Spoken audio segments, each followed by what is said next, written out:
Assalamualaikum warahmatullahi wabarakatuh. Segala puji hanya milik Allah Rabbul Alamin, yang mengajarkan manusia berpikir dengan logika dan meraba zaman dengan hati nurani. Sholawat dan salam senantiasa tercurah kepada Nabi Muhammad Shallallahu Alaihi Wasallam, sang pemimpin agung yang mewariskan hikmah dan keberanian kepada umatnya. Para Sutrisno, Teguh Rahayu Slamet Channel menyapa Anda kembali. Dalam segmen reportase kritis, menelisik arah, menyibak realita. Mari kita mulai dengan menyimak dua fakta perang global yang seharusnya membuka mata kebijakan pertahanan negeri ini. Pertama, dari Eropa Timur, Rusia-Ukraina. Rusia yang dikdaya ternyata harus menelan pil pahit. Jet tempur Su-35 andalannya, yang bernilai triliunan rupiah per unit, dijatuhkan dengan mudah oleh drone Bayraktar TB2 buatan Turki, sebuah drone ringan yang awalnya dipandang sebelah mata. Harganya hanya sekitar 75 miliar rupiah. Tapi jangan lihat harganya, lihat hasilnya. Fakta ini menyodorkan pertanyaan tajam, apakah efektivitas tempur masih bisa ditakar dari label harga? Kedua, dari Asia Selatan, India-Pakistan. India yang membeli jet Rafale buatan Prancis dengan harga fantastis, harus menerima kenyataan bahwa dalam pertempuran udara, jet itu bisa dikalahkan oleh J-10C buatan China, jet yang harganya 6 kali lebih murah. Apakah ini tidak cukup menjadi pelajaran bahwa peperangan masa kini tak hanya mengandalkan kemewahan, tapi kecerdikan, teknologi tepat guna, dan kecepatan adaptasi? Lalu, bagaimana dengan Indonesia? Inilah yang membuat Teguh Rahayu Slamet Channel harus mengangkat suara secara jernih dan kritis. Kita justru menandatangani pembelian 42 unit jet Rafale. Bukan karena terbukti unggul dalam konflik nyata, tapi karena barangkali kita masih suka mengoleksi simbol-simbol gengsi. Lebih dari itu, negeri ini juga sibuk mendorong mega proyek egoistis pemindahan ibu kota negara ke Kalimantan, menguras uang negara di tengah ketegangan geopolitik dunia, ancaman blok-blok militer baru, dan krisis iklim serta pangan yang nyata. Apakah ini bukan paradoks tragis namanya, ketika dunia sibuk memperkuat pertahanan cerdas, berbasis drone, satelit, dan perang elektronik, kita malah asyik bermimpi tentang kota masa depan, padahal pertahanan masa kini kita belum memadai.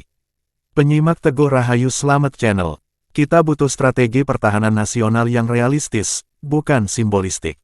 Kita butuh efisiensi, bukan euforia. Jangan sampai kita menjadi bangsa yang hanya bisa berkata, seandainya, andai dulu kami berpikir lebih jernih. Ingat, Gersik Surabaya Choi, kalah di Siek Ojo Ngersolo. Mari, selamat menyimak dengan bismillah. 1. Langit Eropa Timur dan transformasi medan tempur. Langit Eropa Timur, yang dahulu hanya diselimuti kabut dingin dan gema sejarah Perang Dunia, kini kembali bergemuruh. Namun, bukan oleh derap tank baja atau formasi jet konvensional yang menari di angkasa. Hari ini, dentuman rudal supersonik menghujam dari arah tak terduga. Sebuah Sukhoi Su-35 milik Rusia, jet tempur andalan dan simbol supremasi udara Moskow, menghantam tanah Ukraina dalam ledakan yang membelah keheningan. Tak lama kemudian, Su-30 lainnya terbakar di udara, jatuh dengan cara yang tak pernah dibayangkan oleh jenderal-jenderal Kremlin.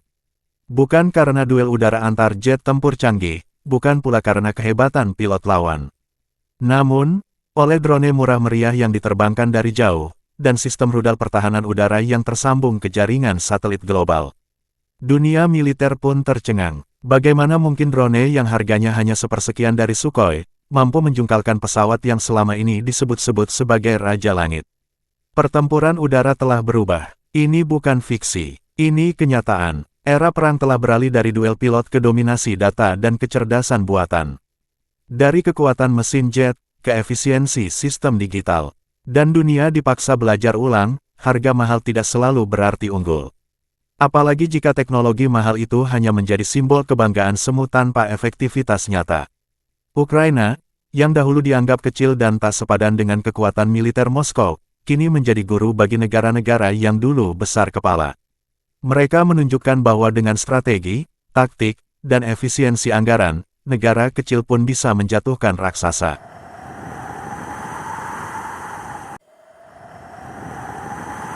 2. Revolusi medan tempur dan fakta mengejutkan. Bayraktar TB2, drone buatan Turki yang dulu hanya menjadi headline kecil di media, kini menjadi bintang lapangan. Dengan harga sekitar 5 juta dolar, drone ini mampu menjatuhkan aset tempur bernilai lebih dari 100 juta dolar seperti Sukhoi Su-35.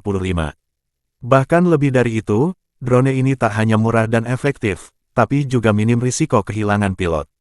Bandingkan dengan jet Sukhoi, biaya pelatihan pilotnya, perawatan mesin, risiko kecelakaan, dan keterbatasan waktu tempur karena kelelahan manusia. Semua menjadi beban besar, dan ketika drone bisa terbang 24 jam dengan presisi tinggi serta terkoneksi ke satelit dan pusat data, pertanyaan pun muncul, mengapa dunia masih memburu jet tempur mahal yang makin rentan? Satu demi satu jet Rusia rontok, bukan karena kurang canggih, namun karena salah strategi. Mereka masih mengandalkan dominasi udara ala era Perang Dingin, sementara Ukraina mengandalkan jaring digital, perang siber, AI, dan teknologi real-time tracking. Dan dunia menyaksikan perubahan besar, dari otot militer ke otak digital. Perang Rusia-Ukraina telah membuka mata semua negara, termasuk negara seperti Amerika Serikat dan China, yang kini mempercepat riset swarm drone dan komando militer berbasis kecerdasan buatan. Bahkan NATO pun lebih aktif memperkuat sistem komunikasi data dan radar anti-stealth daripada sekadar parade jet tempur. Karena dalam dunia militer baru, kecepatan informasi lebih penting daripada kecepatan suara. 3. Refleksi dan peringatan untuk Indonesia. Kini mari kita lihat ke dalam negeri, Indonesia. Negara besar dengan anggaran pertahanan yang terus naik tiap tahun. Namun, apa hasilnya? Pemerintah sudah memesan 42 unit jet tempur Rafale dari Prancis dengan total nilai 8,1 miliar dolar AS, setara hampir 200 triliun rupiah. Nilai yang sangat fantastis. Dengan dana sebanyak itu, apa yang bisa kita bangun jika diarahkan ke teknologi masa depan? Kita bisa membangun 200 unit drone tempur canggih dalam negeri. Kita bisa membentuk komando perang elektronik Indonesia. Kita bisa menciptakan sistem radar anti-stealth yang mandiri. Kita bisa menciptakan jaringan militer berbasis AI dan komputasi kuantum. Namun, apa yang kita pilih? Jet tempur Rafale generasi 4.5, jet yang bukan generasi kelima, bukan stealth penuh, dan belum pernah teruji di perang skala besar modern. Mengapa kita masih mengejar prestise daripada efektivitas? 4. Data perbandingan dan kritik tajam. Mari kita bandingkan fakta. Harga Rafale, di atas 120 juta dolar per unit. Harga J10C buatan China, sekitar 25 juta dolar. Performa, J10C sudah battle-tested dalam konflik India-Pakistan. Bahkan dikabarkan mampu mengimbangi, dan dalam beberapa situasi mengungguli, Rafale. Jika satu jet Rafale bisa digantikan 5 J10C, dan jika satu drone bisa menjatuhkan jet seperti Su-35, lalu apa yang sebenarnya kita beli? Efektivitas, atau gengsi? Apakah keputusan membeli Rafale ini benar-benar demi kepentingan pertahanan negara, atau ada motif lain yang tersembunyi? Komisi, tekanan diplomatik, atau sekadar euforia ingin sejajar dengan negara besar? Pertanyaan-pertanyaan ini wajib dijawab secara transparan. Sebab rakyat tidak butuh simbol. Rakyat butuh pertahanan yang kuat, murah, cepat, dan bisa diandalkan. Dan yang lebih penting, berdiri di atas kaki sendiri, bukan tergantung pada alutsista impor yang harganya mencekik dan rawan embargo. 4. Data perbandingan dan kritik tajam. Mari kita bandingkan fakta. Harga Rafale, di atas 120 juta dolar per unit. Harga J10C buatan China, sekitar 25 juta dolar. Performa, J10C sudah battle-tested dalam konflik India-Pakistan.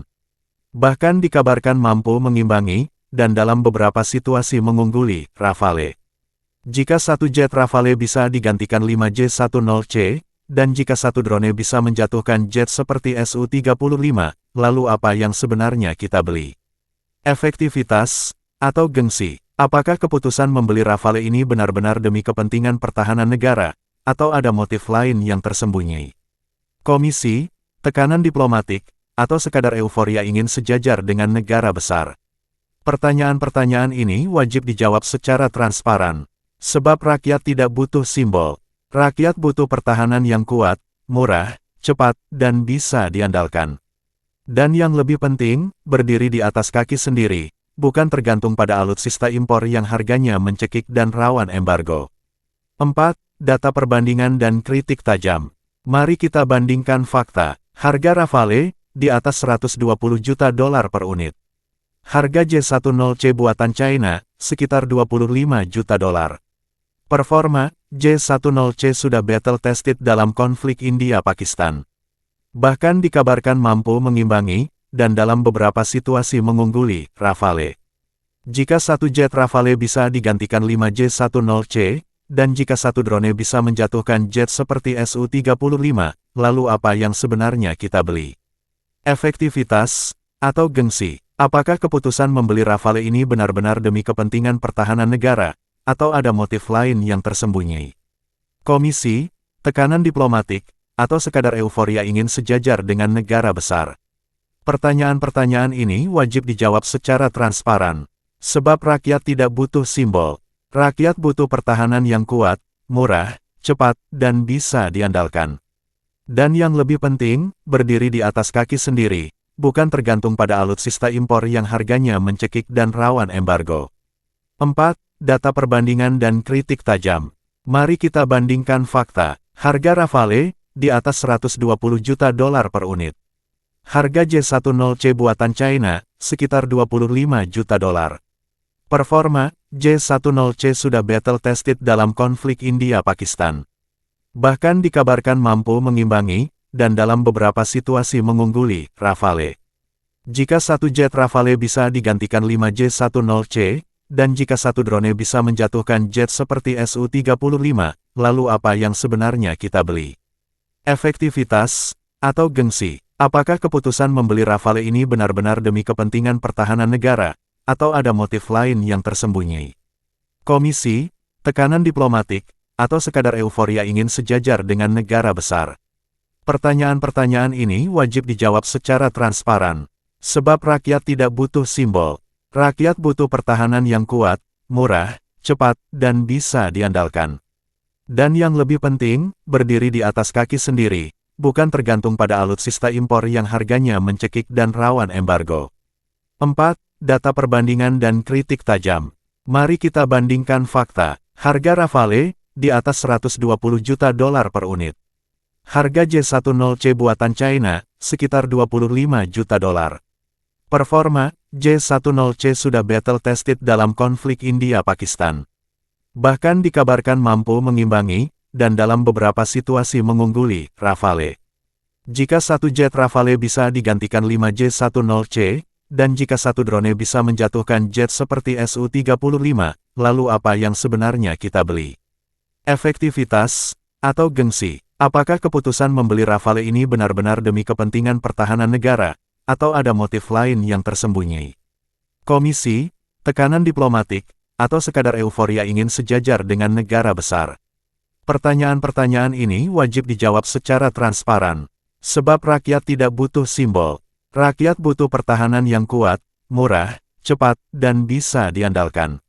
Dan yang lebih penting, berdiri di atas kaki sendiri, bukan tergantung pada 5. Penutup yang mendorong kesadaran strategis. Saat dunia sudah berpindah ke era perang drone, SWAM AI, sistem radar mandiri, dan perang siber, kita masih mengejar jet tempur generasi lama dengan harga selangit. Padahal dalam hitungan 10 tahun, teknologi itu bisa jadi usang. Sama seperti kapal perang tua, jet mahal pun bisa jadi rongsokan jika tak didukung sistem tempur digital.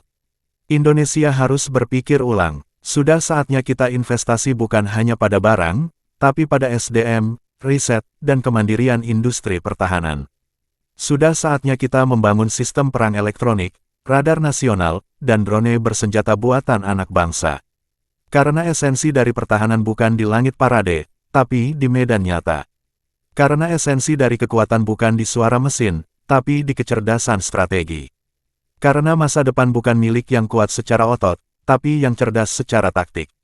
Keputusan kini ada di tangan kita, apakah akan terus membeli mimpi mahal dari luar negeri, atau mulai menata kekuatan sejati dari dalam negeri.